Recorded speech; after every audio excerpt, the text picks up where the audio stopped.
You have done well, Tiny One, in bringing me here, and in showing me what you have found in the dancing circle. Be off now, and tell the others of your folk to keep clear of this place tonight. Awaken, mortal. Awaken from the deep slumber that has brought you here. Open your eyes. Let the enchantment of the dancing circle fall from your mind. Do not be afraid, mortal. There is nothing nearby that will harm you. Be easy in your mind. Let your fear dissolve and float away on the cool night air. Raise yourself up from the mosses and grass upon which you have slumbered. Look around you and see that there is nothing here of danger to you. No, you cannot see me. I have cloaked myself in the shadows and darkness of the forest, so as not to alarm you with my appearance. I am not what you and your kind would call normal. Who am I?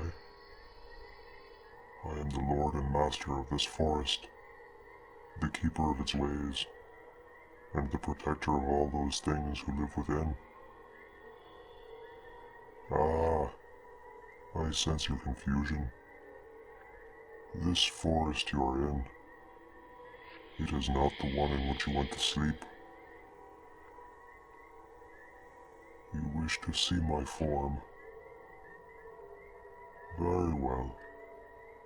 If you will give me your assurance that you will try not to panic and flee into the forest, you are safe here, now.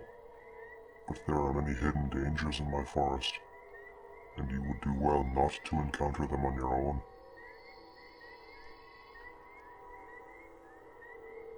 And so, I will reveal myself to you. See, mortal, as I move from the place of deepest shadow into the open, into the moonlight shining down through the trees. See me. No, mortal, you are not dreaming. This forest is no dream, and neither am I. What you see is no figment of your sleeping mind, no hallucination. I am quite real. Look upon me then. What can you see in the moonlight? A towering figure nearly twice your own height, seeming half covered in grasses and moss, instead of fur and hair, and wrapped about with trailing vines, standing on two powerful goat-like legs, the bare torso and brawny arms, the head, humanoid in shape, but with many features of the goat and the ram, topped with a magnificent pair of spiraling horns. Do you understand now, mortal, why I chose to conceal myself from you? But you seem much calmer for having seen me. No doubt from having the time to prepare yourself. Now, there is the matter of your presence, here, in my domain. What do you remember just before waking up here in this ring of mushrooms, with the moonlight streaming down upon you? A camping trip in the forest, and you went out too far and grew weary and decided to lay yourself down and take a nap, and time got away from you, and when you woke up it was night time and you were here. Oh, foolish mortal. It is most unwise to sleep out in strange places. You might have known. Did you not think to make fire? You didn't think it was necessary. A small fire would have protected you, kept you anchored to your world while you slept.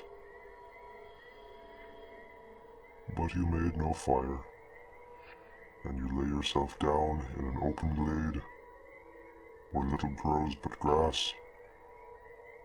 And it looked rather like where you find yourself now, yes? Except for the rings of mushrooms. The dancing circles. The ones which spring up overnight, appearing suddenly where before there was only grass. The places where the fairies meet and the sprites dance. They are gates between the worlds. And it seems you fell asleep in one. How unfortunate for you. Are you trapped here? Oh no. Not permanently, at least. But you cannot get back to your world from this glade. The dancing rings in this glade are one-way portals only. But it just so happens that I know of a nearby place which does host a gate between worlds. It is very near the edge of my forest domain, and likely your camping place is close to its exit point in the mortal realms. A place where 7 large oak trees grow in a circle close by to each other. I see you know of the place. Your campsite was beneath one of those trees. Then you are in luck. If you will agree to my company for a short time, I will guide you in the direction of your destination.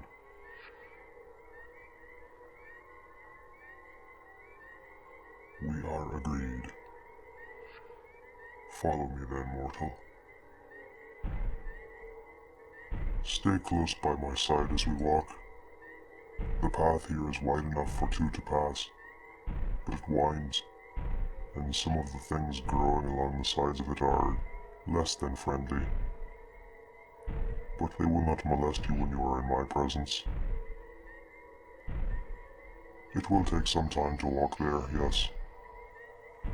I could go there faster myself, but with a mortal present, distances are still much the same as in your own world. Do not worry. There is a place where we may rest when you feel yourself growing weary. My name? There is no need to worry yourself with that. It is quite long, and I am certain you could not pronounce it. What brought you so far into the forest of your own world? Are you in the habit of wandering so far from the towns and villages and other places where your kind tend to live? You wanted to get away for a while, to look upon the natural world, unfettered by the trappings of civilization. You certainly managed to get away from it all. Completely away. Into another world, no less. We come here to a low spot along the path. I strongly suggest you keep your gaze focused on the path directly in front of you until we reach higher ground. Do not look out across the wetlands on either side of us. There are lights there which it is better for mortals not to gaze upon. They cannot draw you to them. Not while I am here. But they will work their way into your mind. And perhaps one day, you may see a similar light elsewhere, and follow it to your ruin. And here is the higher ground again. The wetlands are behind us now, and a rise in the ground between us and them. You may look about you again, mortal. See how the moonlight shines down through the trees all around us. A slight mist is forming just above the forest floor. The moonlight causes it to glow, making it seem so much brighter than one would expect from the late hour. Yes, much of my domain does look as it does in your realm. The two worlds are not so dissimilar in that respect. But some of the things in your world are not reflected here, and some of the things in the Faewild have no counterpart where you come from. Such as the hill we are beginning to climb. This hill does not exist in the forested place where you come from, mortal. There, it is only a jumbled field of rock piles and slabs of stone. But here it rises and rises, climbing higher and higher above the surrounding forest. One must follow a winding trail to reach the top. But the top is open to the sky, and covered merely with sparse grasses and a natural table, a single flat surface of the underlying stone. Yes, it has an excellent view. One can see across my domain for miles in every direction.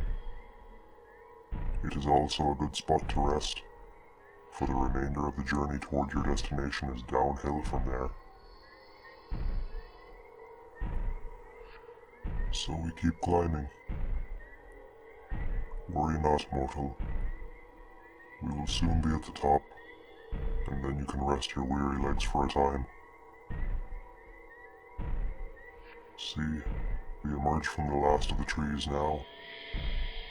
A few more steps, and we will be at the summit. We arrive. Sit you down upon the edge of the stone, mortal, and I will sit down as well.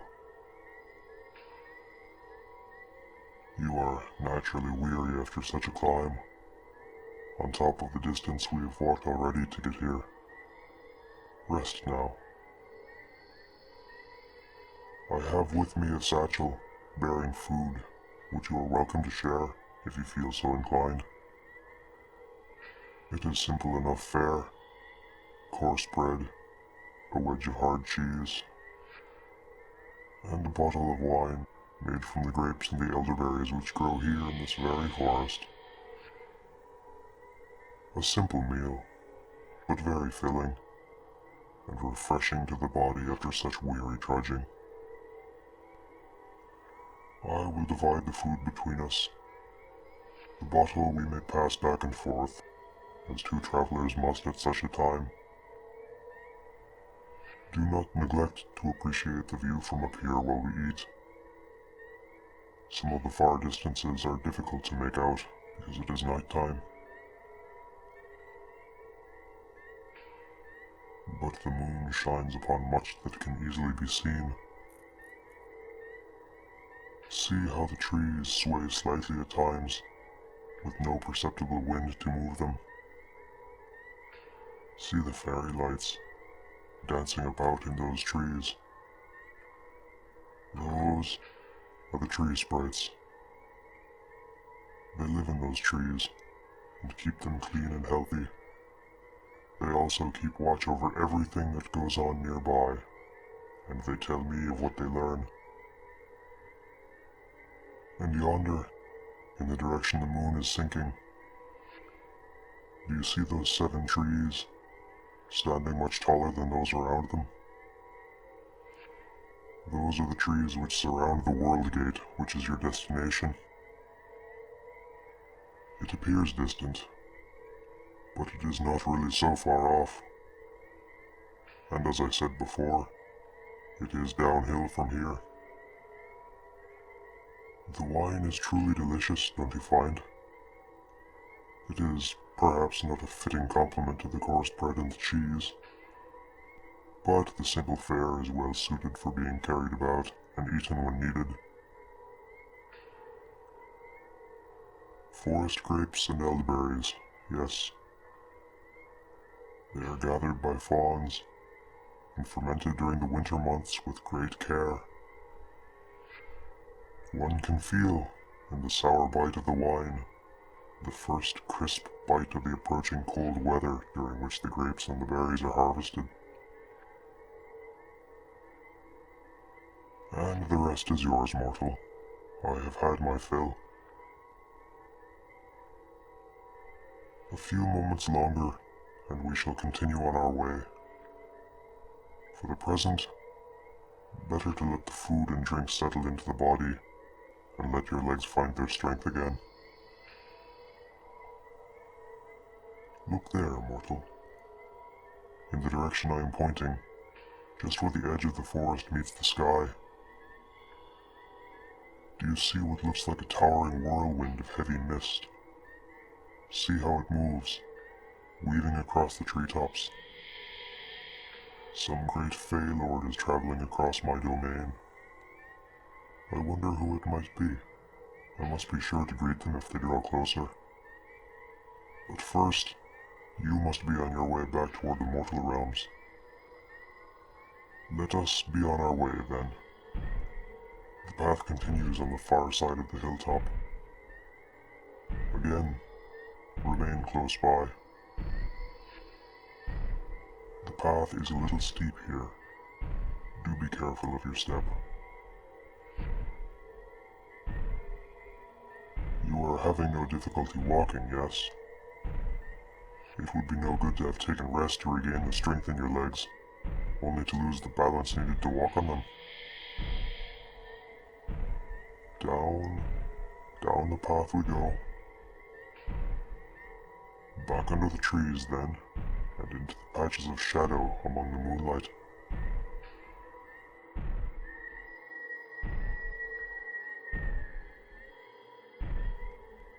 It is not much farther, mortal. Not much farther at all to the place where you may pass back to your own world. The path begins to wind back and forth here, in and around the trees, which grow thicker as we approach the circle of 7 oaks. The portal which leads to your world lies in the center of that circle. The method of activating it is known to me, for I've used it infrequently to explore your realm for myself.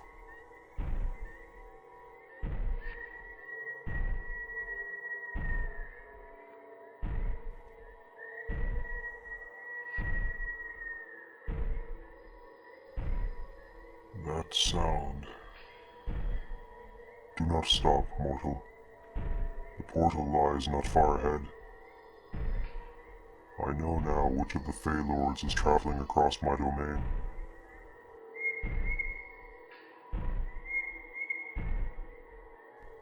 It is the Grand Jaya. She comes with your hunting spirits, traveling from domain to domain, leading a great hunt across the Faewild.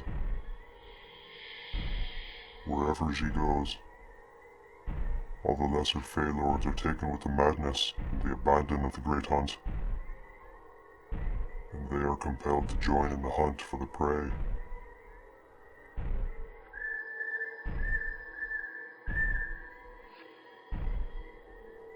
The prey, often it is a great stag spirit, or some other mighty beast of prey.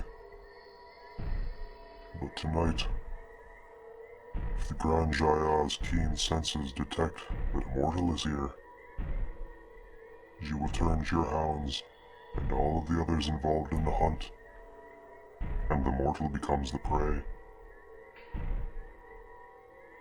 We are almost to the portal.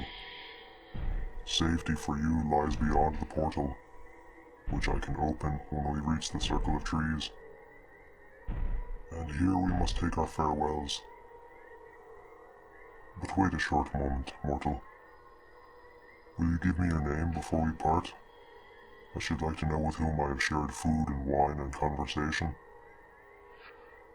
Just so. That is a pleasing name. I will be certain to take very good care of it. Stand in the center of the circle of trees. Yes, there.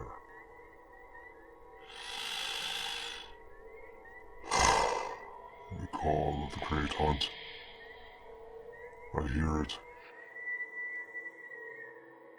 I yield to the call.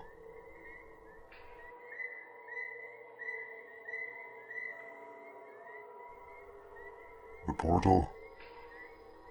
Oh no, there will be no opening of this portal. There is no time for it. Not now. Not when the hunt has been called. And now, it has been called for you. Yes, mortal. You. I suggest that you run. Now.